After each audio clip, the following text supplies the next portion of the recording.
Thank you everyone for joining us for TAG Cafeteria today. It is Wednesday, May 13th. We have Lara Smith from Northwest Innovation Resource Center here to chat about who they are and what they do, and give us a little more about herself and her history in our Get to Know session. We are going to start with some news and announcements and with some events. So for news, we've launched 3 sort of major programs this spring, and that is our TAG Consulting and TAG Mentorship and Whatcom STEM programs. The TAG Consulting program designed really to assist fellow nonprofit organizations during the time of coronavirus, really to avoid sort of this massive disruption that most everyone is experiencing. It's pretty hard for a lot of organizations, and particularly for nonprofits that weren't really designed or prepared for the sort of technology change. We have a group of folks that are assisting that process to help them. The mentorship program is really mentee and mentor applications and an intelligent match by our membership committee. And to get to that, our website is tagnw.org/mentorship, as well as consulting is /consulting. So if you're interested in being a mentee or mentor, please review that and apply. Whatcom STEM is a new initiative to create a countywide STEM program in Whatcom, and that was just announced on Monday, 2 days ago. And we are really in the process of putting together that initial planning committee for Whatcom STEM from educators and sort of major community leaders and whatnot. And if you are interested in that, from a volunteer perspective, we'll be doing some outreach this summer to put that sort of volunteer team together after we've created some initial program planning and curriculum and things like that. But particularly for our community partners, the general goal is to sort of integrate and weave into a lot of the curriculum that we work on with our existing community partners, and expand our community partners to include other disciplines within STEM that we don't particularly sort of focus on. For instance, the life sciences area in particular, engineering, mathematics, in addition to technology. So that's it for news, really. Our events, we have a weekly happy hour Mondays at 5, and a weekly TAG Cafeteria program, this program, on Wednesdays at noon. We're going to skip next cafeteria because there's another event that we're going to promote, and that's the GWADA Flywheel Conference, and that is next Wednesday at noon. And I'll have a link in our Discord already, as well as put up a link on this video. But essentially, it is a major event for one of our affiliates, GWADA, which is Greater Wenatchee Area Technology Alliance. And we really encourage everyone to participate. It's essentially a innovation, sort of a pitch fest type format, and they have the top 6 competing organizations vying for a pretty large purse for their investments. And it's a particularly interesting scenario. We'll talk with Lara a little bit more about how that works, just in general, since that's an area of her expertise. And then the Whatcom STEM Carnival. The STEM Carnival is happening right now. It started on Monday and it goes through, I believe, Friday or maybe tomorrow. But that is happening now, and the link is in our notes here. With that, I think we'll transition. I'd like to introduce Lara Smith of Northwest Innovation Resource Center, and she'll talk more about her role and whatnot, but she's program director for their various programs. Lara, thank you for being here. Thanks for inviting me to come. Appreciate it. Awesome. Yeah. Did I butcher your title, or is that relatively accurate? Well, I got a new title at the beginning of the year. Oh, okay. Now, instead of program manager, I'm now director of innovation and entrepreneurship. Excellent. Title bump. Yeah.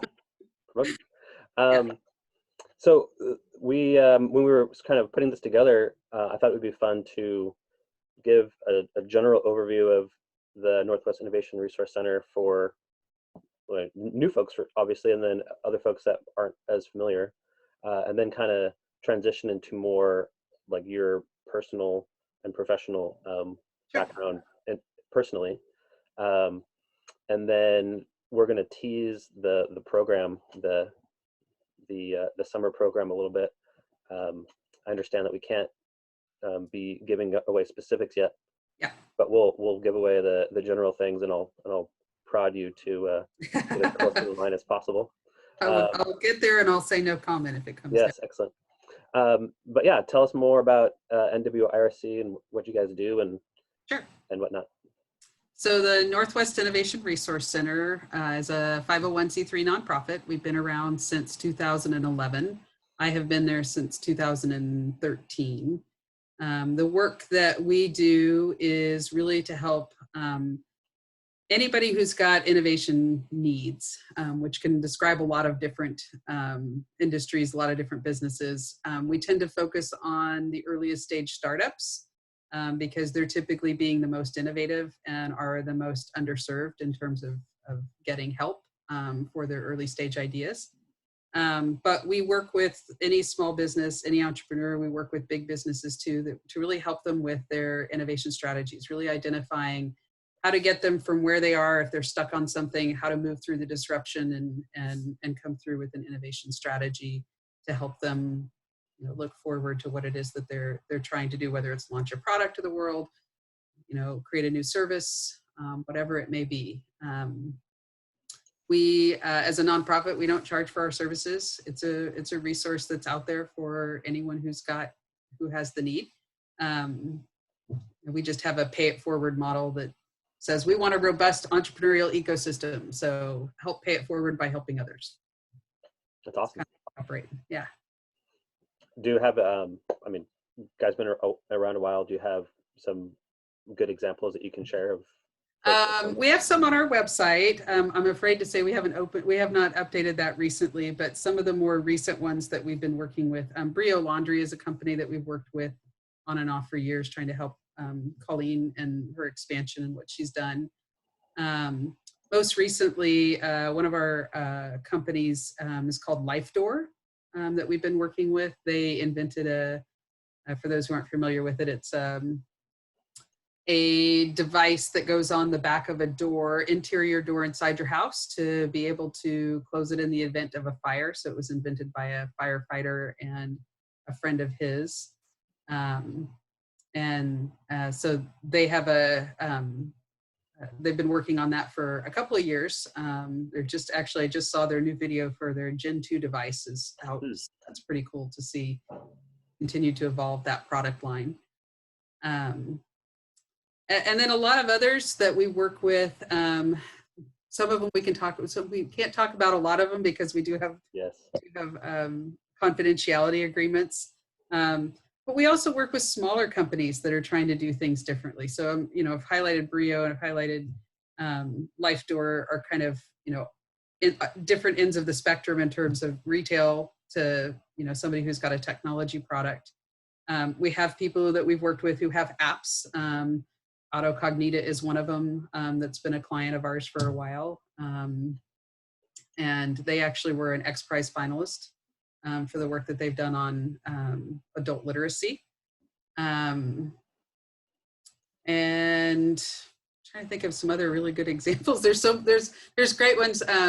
We've helped, there's a small company out here in Ferndale. She sells toffee, but it was a home-based business that she wanted to be able to have her family get involved with. And so she's been a slow grow, but has gotten to a point now where she's outgrowing the spaces that she's in. She's innovating and doing things very differently, actually, in the time of COVID and how that's impacted what she used to do to sell her product. So there's a lot of really cool things that we've done. Now, most of those I've highlighted are here in Bellingham, but we do work outside of Bellingham. I forgot to mention that. Yeah, that was going to be my follow-up question. Yeah.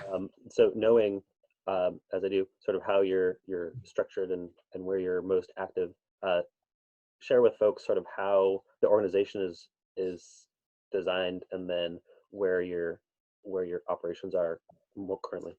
Yeah, so the way that the way that we work as working with individual businesses or individual clients, there's a lot of one-on-one advising that I do, but we also have a very large mentor pool. We have about 750 subject matter experts who are part of our mentor pool from across Northwest Washington, that we pull in at specific times in the process of developing the innovation strategy to say, are we on the right page? Do we have the right processes in place? Have we made sure that there isn't something that we're missing? So we bring in those experts to be able to make sure that we're guiding that process in the right way. And these are people who donate their time to be able to help serve startups in particular. They love helping them. So that's our just-in-time mentorship. That's part of what we do. And then we look for resources in the community. We also have a list of resources that are out there that are places where people can go if they need to be able to have prototypes made. So Bellingham Makerspace is a great place for people who don't have access to their own materials to make prototypes if they need to build something. It's a great place to be able to go. So we find resources like that to be able to connect them to our objective being, we want to help you get through the hurdles or the barriers that stop people from innovating, feeling like they can't move forward because they just don't know what the next step is. Yeah. What are those sort of usual pitfalls that you hear most often? So certainly money becomes one of those things. Financially, it's always difficult. We look at innovation basically with 3 parameters. Is it feasible? Is it viable? Is it desirable? Feasible, simply, can you make it? Can it be done? We're not talking transporter technology, right? Can you make it happen? That's a good first one. Otherwise, we'd have multiple teleporter. Yeah, right. And I love that, but yeah. So yeah, we have to be able to make sure that it's actually feasible to do. And then is it viable? Is it cost effective? Not just from the perspective of for you to actually make it, but that somebody's going to be willing to pay for it. And viability is a really interesting component of this because it's fluid. Things like disruption right now change the dynamics of what people are willing to pay for things. And so viability and understanding that viability is something that's fluid is something we talk to people about. And then desirability comes down to, will anybody actually give you money for it? And so viability is one of those financial hurdles that people run into. I think the other thing is desirability. Actually getting people to part with their money is a really big challenge. And if you don't really understand the value proposition of what it is that you're offering to somebody, and you can't explain it very well, so communicating, so communications, marketing strategies, that kind of thing, super important for people to be able to understand how to effectively communicate what it is that they have that's going to make somebody part with their money. To me, those are like 2 of the biggest hurdles. Is they'll run into the financial hurdles, and they'll run into the customers won't actually purchase the product.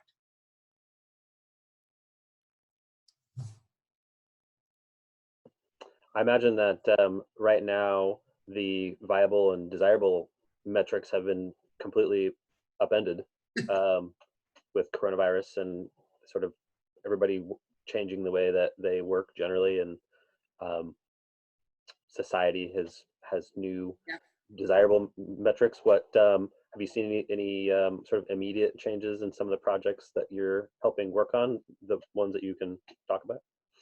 There certainly have been, for everyone that it's a current client that I'm working with, we have gone through and looked at what are they doing in their strategy that they had already sort of planned out for the next 6 to 12 months, and said, what do we need to pivot on very quickly to make sure that you can continue what it is that you're doing. So certainly that's where that viability comes into play. I think one of the most interesting things to me have been the individuals that I was working with who 6 months ago or a year ago decided that the idea was not desirable enough at the time because the cost really outweighed what people were going to be willing to pay for it. But also people were kind of like we were talking about earlier with ClickList and how it existed, right? People could have that option to go out and and have other people shop for them in the past, but a lot of people hadn't taken advantage of it because they hadn't had that thing that was going to push them over the edge to say, you know what, I really do want that. And so there's a couple of different past clients that I reached back out to recently. I haven't heard back from them yet, but I'm hoping that they're going to reconsider their ideas, because they were ones that from a timing perspective, it wasn't quite the right time to be able to bring that innovation forward. But now there's more opportunity for that kind of thing to happen. And I think timing is another one of those things. If we talk about a hurdle that people run into with desirability, is sometimes it isn't that an idea isn't good or doesn't have enough value to it. It's just that the timing is not right for people to want to put money into it. Yeah, that makes a lot. Disruptions change that for sure. Yeah. I'm going to turn off my notifications here. I'll get to cut that out in a little bit. So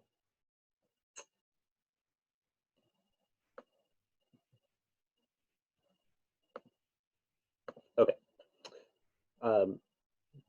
Laura, tell us more about how you came to the NWIRC, and a little bit about kind of your passions and what makes you tick and whatnot. I'd like to get to know you. Sure. I have a master's degree in geography. I used to teach geography and physical geography and geographic information systems. That was my background. So I taught GIS for a little while at Western Washington University. Before that, I lived in Arizona and developed an entire technician certification program for it when I lived down in Arizona.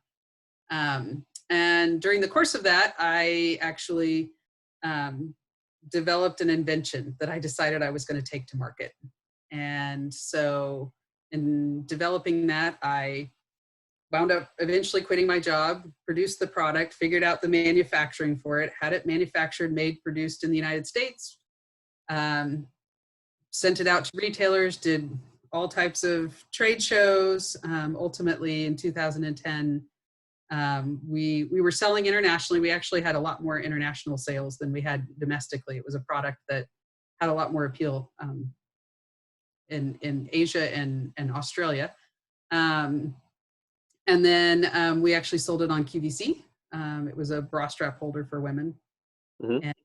And through the course of that, I earned an MBA and figured out how to run a business, but always had a passion for teaching.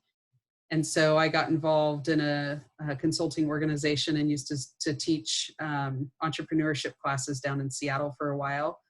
And then had my daughter in 2013 and wanted to stay closer to home. And the job with the NWIRC came up. So had an opportunity to continue doing that kind of advising and consulting for startups and entrepreneurs and doing the innovation problem solving that is a fun puzzle to figure out when you're in the startup world and trying to work through those kinds of problems and challenges that come up. Wow, Having done that.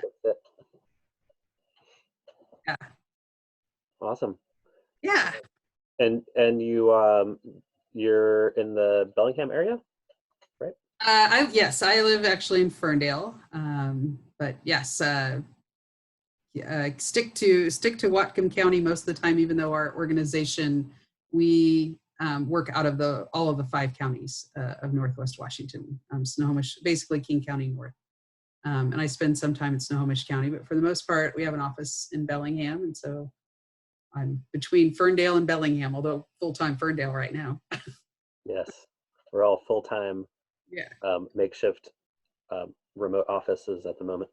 Yes. Although I do like your decor back there. Yeah, my 6-year-old artwork back there. Yeah, I love it. Awesome. And you mentioned the other county works.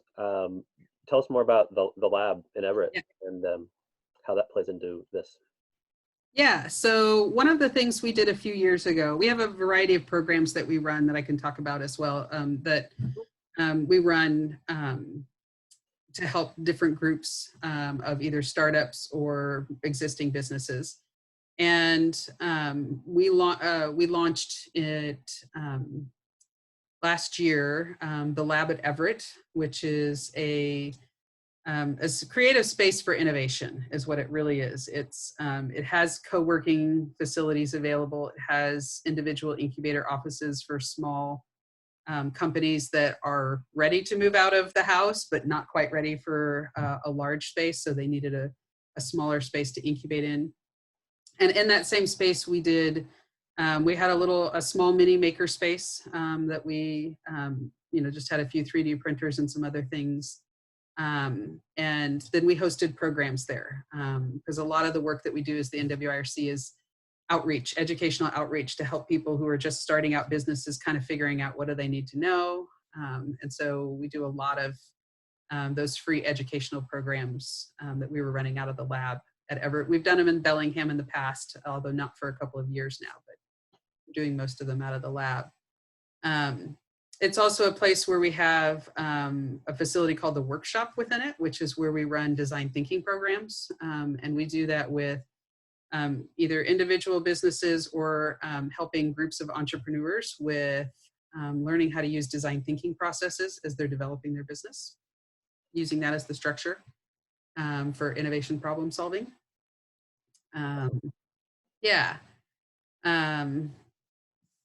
And then we've also, out of the lab, we did a program called Build It Now. Actually, we didn't get to do that out of the lab now that I think about it. We were still working with Everett Community College at the time when we did our Build It Now program, which is one of the programs we've offered in the past that's designed for individuals who have products that they're building. And it's a 12-week from idea to prototype. So moving from just whatever's formulating in your head to an actual physical prototype you can take and start testing with customers within 12 weeks. 12 weeks, that's ambitious. Yes, yeah. It is, but it's something to get you started, which is sometimes one of the hardest things, I think, for especially new entrepreneurs that have an idea. Sometimes you just got to get that tangible thing built to see whether or not it's really going to work. That's awesome. A little bit more about the other programs that you have going on, briefly. Yes, so obviously a lot of these are on pause at the moment, but things we had been doing. We have a partnership with Clean Tech Alliance where we were running we were live streaming their events out of Seattle to Everett as another networking opportunity for people who are involved in clean tech technologies. We also have, like I said, the educational programs are a big component of what we do. So those oftentimes are centered around technology. We did a series last year that was focused on, advanced technology. So we had people coming in talking about machine learning, artificial intelligence, quantum computing, all kinds of really great future forward technologies to see where were they taking us and what work were people doing in that space. So we had some of our subject matter experts from Microsoft come and talk about some of the programs they were working on, and Intellectual Ventures was another one. They came in to talk about some of the programs that they were doing. So we like doing those kinds of programs that allow people to kind of start thinking big about what it is that are possibilities for the future as they're thinking about their innovative ideas, whether that's internally within a company or entrepreneurs who are going to want to launch out on their own. And then we've also done programs that are specifically designed to help inventors. And those programs include talks centered around marketing strategies. We had a patent attorney who came in and did a 5-part series on different aspects of intellectual property. So programs like that to kind of help people just get going are a lot of what we focus on. The intellectual property topic is a big one. And I know that plays a big part in sort of the foundation of a lot of the work that you do. Could you give folks an idea of sort of how that works and how you approach it with your clients? For intellectual property? Yeah, so we have, specifically when we're working with individuals, we have a client agreement that we sign that has confidentiality clauses contained within it. Mhm. And we're obviously very respectful of the idea that it's somebody else's intellectual property to be able to work with. Part of the reason we've had, and we try to get intellectual property attorneys all the time to come in and talk about what does it really mean to have IP, and understanding where IP really starts, which is always an interesting conversation to have with individuals, because it's not always where you think it is. If somebody's building on a new idea, intellectual property doesn't start with if you're building on top of somebody else's idea.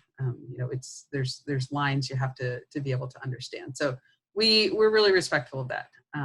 So we make sure that people are protected, and our mentors sign agreements as well, so that people can have a conversation with a subject matter expert without worrying that this is somebody who's going to take their idea and go do something somewhere. Sure. I mean, innovation clearly has a lot of patent and intellectual property topics and concerns. So keep those closely guarded, or address it in that sort of NDA type way. Yeah, and I mean, I'm an inventor. I hold a couple of patents, and so I get it. I get the desire to want to be able to hold on to your own intellectual property and have respect for that. I get it. Mm-hmm.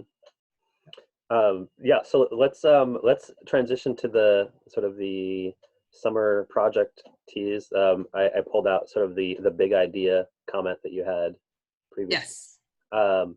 What can you tell us about the project generally?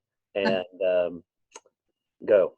You're on the so I'll tell you what I can, which is I wish it was more, but it's we have a big ideas competition that we're going to run this summer, and it's about being able to get people thinking very innovatively for big ideas that have big impact. That's really what we're focused on, and it's a competition that'll run a couple of months. It involves a number of different cities across Northwest Washington. Can't tell you what all of them are, but I can say Bellingham is one of them for sure. And there's varying themes, so it's not completely open-ended, but the themes are, I will say, pretty broad, so that people can pick ideas and sort of figure out how to maybe make them fit within themes. As part of that competition. So this is going to run starting early June through July, and then there'll be some judging and some awards that will be given out towards the beginning of the fall. Awesome. We're looking forward to sort of assisting, supporting in whatever ways that we are allowed. And just briefly, the general idea was we'll bring you back and talk more about the details of the program, only because you're sort of not allowed to talk about specifics yet. Any sort of teasing ideas that you want to leave people to get them thinking about how they could contribute? I think to me the biggest thing is anytime I'm talking to individuals who have had who've had one idea to start a business or to a product, they have multiple ideas. And what I would say is that this may be a time to start going back to the list. If somebody's one of those creative innovators who's always thinking of ideas, just start keeping a tab of what that is. What are those ideas? To see maybe there's an opportunity here to explore them a little further, and see if they can have a big enough impact to be able to make a difference, or helping with. It doesn't have to be centered around economic recovery, but that's a big focus right now. Is going to be where innovation is going to change, and provide some structure during this economic recovery. So if people have ideas about, sanitation devices or whatever, that may be one of those things that people are going to be looking for. It's not just, it doesn't have to just be a wild idea. That's not really what we're looking for. We're looking for people who've got an idea that's something that's going to have some feasibility to it, for sure. Yeah. And that desirability, like you mentioned, Yes. definitely seems sort of coronavirus. There's a bump involved, right? Sort of that timeliness of Yes. addressing some new or more recently exposed issue that we all have to deal with or something. I think that's one of those, if somebody's had an idea in the past, kind of like I was talking about, these individuals who worked on an idea for a while, but it just timing didn't work out at that point in time. There's potential now for things to work out because the timing, the amount of time it takes for people to start adopting some of these new products has been accelerated 10 times. As a result of coronavirus. I mean, I think you can take education as a great example of that, how quickly it had to be adapted for K through 12. Mm-hmm. Sure. And now folks that didn't have or weren't prepared for that are now, thrown into it and now discerning, millions of options and things like that. So yeah. So if I could think about a list, this isn't necessarily a list of exactly what the themes are, but these are just sort of the trends that are coming when it comes to innovations as a result of the disruption of COVID and the coming economic recovery, and sort of where we're looking at trends and innovation over the next 5, even 10 years. And there would be things like AR and VR for shopping experiences, right? Again, this is another one of those, they already kind of exist, but it's like, what can you put on top of that that's a supercharger for getting people to adopt to it really quickly? Cybersecurity, obviously a big one, talking about how IT is, exploding right now because of where people are. Obviously, e-learning resources and platforms are going to be another one of those that are going to be huge. Even things that have had to, again, have a faster adoption rate to them, online fitness being one of those that, people went from, I can't get into the gym, to I've got to have something that's going to be able to help me to stay in shape. My daughter's gymnastics group I'm astounded at how well they've adapted. I mean, I shouldn't say I'm astounded as in it's incredulous, but it's great to see how quickly they were able to adapt to being able to help with that.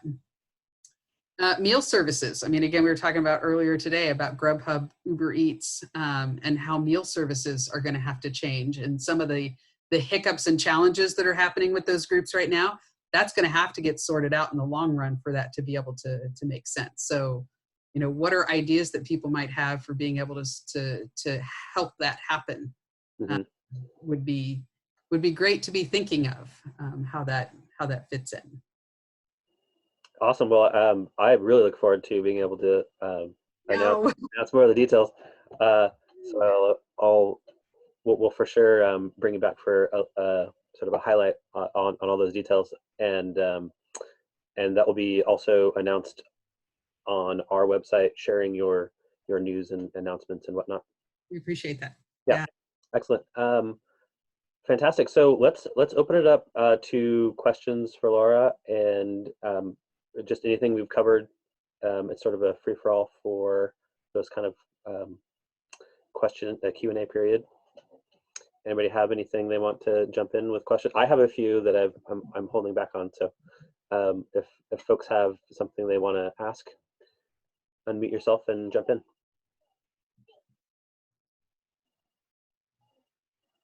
I don't really have a question, but I do have something I want to say. Thank you for having this kind of thing here in Bellingham. Encouraging inventors is something that it makes the world a better place. And without that, a lot of people have ideas and never even think they can do them, so they just don't. And so we miss out. So that's really cool. Thank you. Yeah, absolutely. Being an inventor, I love talking to others who have ideas. I mean, that's probably one of the greatest joys of my job, is to just talk to people about what it is that they're thinking about, and then trying to figure out how do you make it work. It's a great thing, because you're right. People don't, there's a great statistic I found a few years ago. It hasn't been updated recently, but something along the lines of, 30 to 40% of people have ideas for new product, new product inventions. Less than 10% will actually try to do something with it. So we all, that entrepreneurial spirit that we have, it's there. People are thinking about it, but it's like taking that first step is pretty daunting. Well, I would be interested if there's more statistics on those less than 10% that do try and then run into roadblocks that you can easily remove and fail Yeah. because they didn't have someone to help them to get past those somewhat simple for people who have experience in it Yeah. to remove. But when it's their first time trying to bring a product to market, it's daunting. Yes. Yeah, I had run into some, again, this was a while ago because I haven't done a presentation on it for probably a couple of years, but there was some data out there that talked about, some of the biggest hurdles for people were not having a mentor who could be able to help them get through the hurdles that they didn't understand, and the financial, just feeling like they didn't have the capital to be able to do it. And to start even a small product, it can be really super expensive to be able to get, if it's a physical, tangible thing, you gotta be able to come up with the money for a mold and packaging and all those other pieces of the pie. As well as where to go to do vacuum molding, for example. Right. Not everyone knows the makerspace even exists. Yeah, exactly. Yeah. Well, thank you so much, Laura. We're going to transition to kind of open discussion format here, and I'll mention what's happening next week. That is, there won't be a TAG Cafeteria next week. We're going to be promoting, and so encouraging folks to check out the GWADA Flywheel Conference. Do you have any comments on that? Have you attended that in the past, Laura? No, I have not. I'm familiar with them, but I have not had a chance to actually attend any of the conferences that they've done. Yeah, they're regional, obviously, and they're over on the other side of the mountains, which seems right now so far away, but not far away at all, right?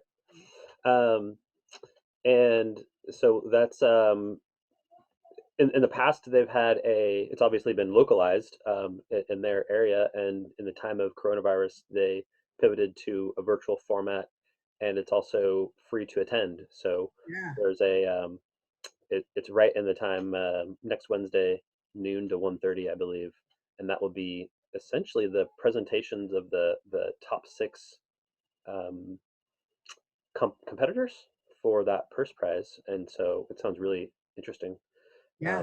So there's that, and then we have the STEM Carnival that's happening right now that I wanted to mention again, the Whatcom Community College STEM Carnival.